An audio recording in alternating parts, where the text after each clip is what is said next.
narito na naman tayo para sa isang napaka-sweet at nakakakilig na love story nila Kalingap Edu at Ate Viancy. Ulat mo ay aking makilala.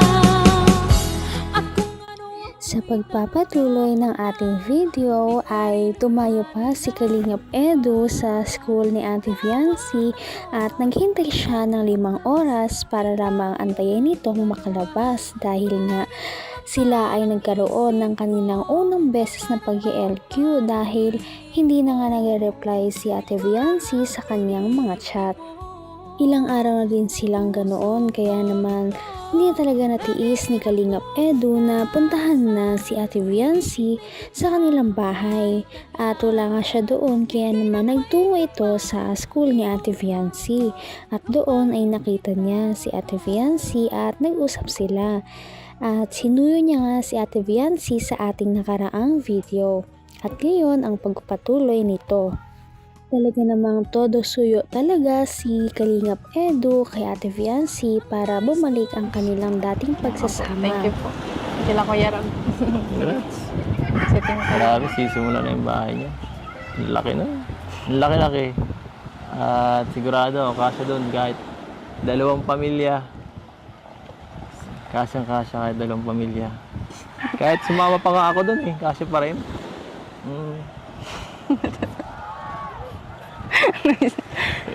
Namiss niyo po ata yung kamay ko. Oh. Miss na miss.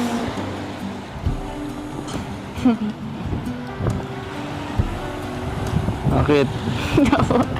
Sige na po. Bakit?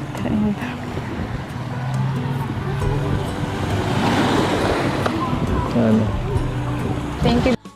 Sabi nga ni Kalingap Edu na hindi talaga siya nakapunta noong binyag ng baby na kapatid ni Ate Viancy ay dahil meron talaga silang mission noon at naglilingap sila sa iba nilang mga beneficiaries kaya wala talaga siyang choice kundi lumiban muna sa imbitasyon ni Ate Viancy. Ngunit yun naman ay kanyang pinagsisisihan at sabi ni Ate Viancy na okay lang daw yun dahil mas importante daw ang paglilingap at pagtulong sa ibang kapwa. Talaga namang hinangaan si Viancy dahil sa mature niyang pag-iisip at talaga namang nakakaintindi talaga siya ng mga rason ni Kalingap Edu na ito din talaga ay importante. Kaya naman sabi ni Kalingap Edu na sana ay hindi na daw magtampo si Ate Viancy sa kanya kaya nag-usap sila noong tungkol sa bahay. Sa'yo rin. May Kalingap Rob. Sa ating kalinga po. Oo. Sa'yo rin po ka. Lalo na sa'yo. Pero iba pa rin po talaga yung yung suporta po sa love team. Oo nga Pero, love team lang ba? Kasi, paano yan? Love na kita.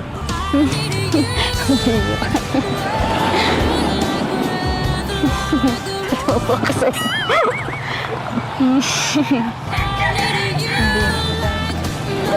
Hindi nga. Sa'yo lang. Love team lang. Pero sa akin, hindi Wala ka na magagawa dun. Nagagawan mo to Wala po akong ginagawa. Talaga namang kinilig si Viancy sa mga banat ni Kalingap Edu dahil nga sinusuyo siya nito.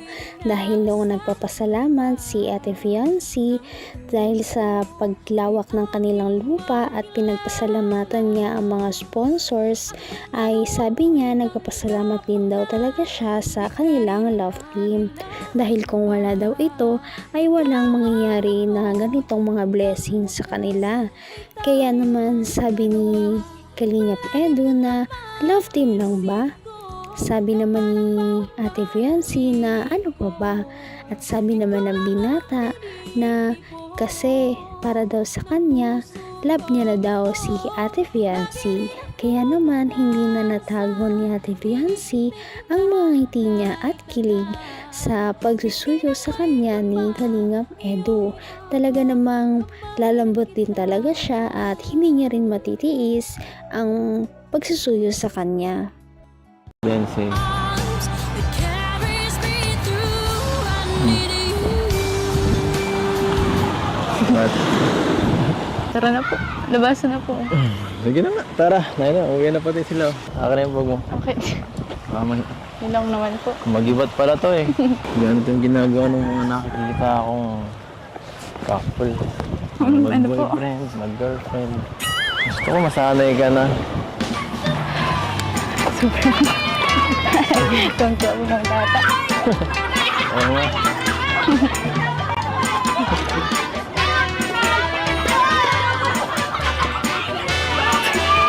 Ano ba yan? Nag-iskandalo pa tong dalawang to.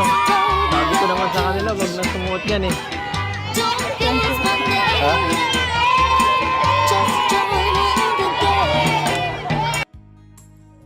Grabe dahil napakatagal nga talaga ni Kalingap Edu na naghantay para lang makalabas si Ate Viancy noon at hinantay din nila ang kapatid ni Ate Viancy para naman maisakay na sila at maisama sa kotse para hindi na daw sila maglakad.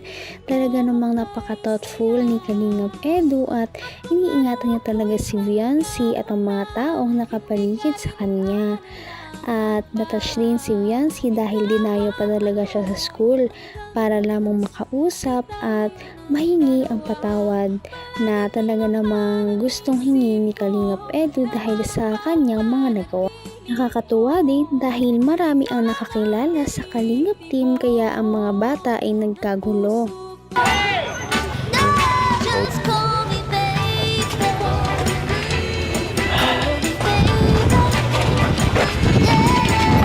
Ano siya no? Nay? Nay? Dito na po yung prinsesa nyo. Sa prinsesa. Prinsesa pala natin. Sige lang po. Sinundo ko na.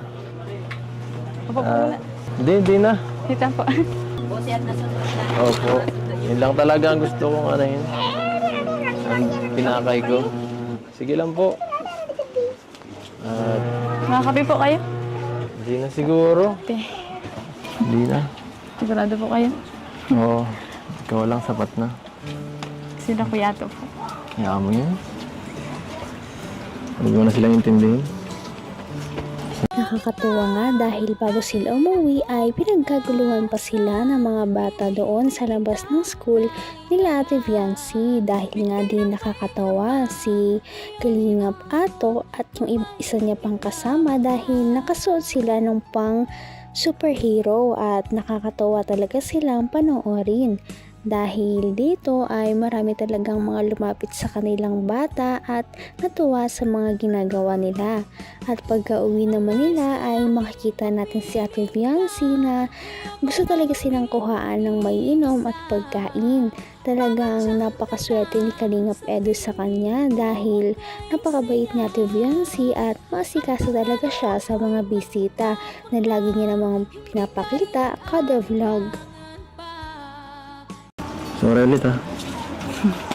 Ilang po yan. Okay lang. Tagal na po yan. Tagal na. Tagal na. So ano ka nga? Tatampo ka? Ay, Lang. konti lang. Promise, di ka nagalit. Ha? Parang nagugulot ng hininga ka, parang mayroon pa. Hindi ka na magalit sa akin. Sorry na ulit. Hindi na po. Ano, hindi. Iba yung ginagalaw mo eh. Pero maintindihan ko pa rin naman. Kasi kasalanan ko pa rin naman kung bakit ka nagkakaganyan. Sana mamaya, okay na tayo. Sana i-check mo ako. Nakauwi na ako.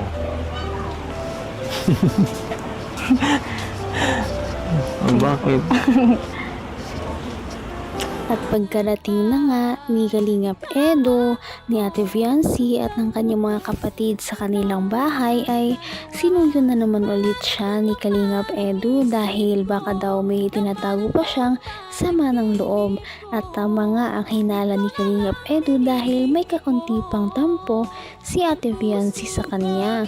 Kaya naman sinuyo niya na ito at nanghingi siya ng patawad dahil alam niya na siya ang may kasalanan. At nung huli ay napatawad niya si Ate Fiancy dahil sabi niya na sana ay mag-reply na siya mamaya at bumalik na sila sa dati at mag-usap na daw sila dahil patuloy daw siyang mabawi kay Ate Fiancy at gagawin ng lahat para lang magkabati daw sila.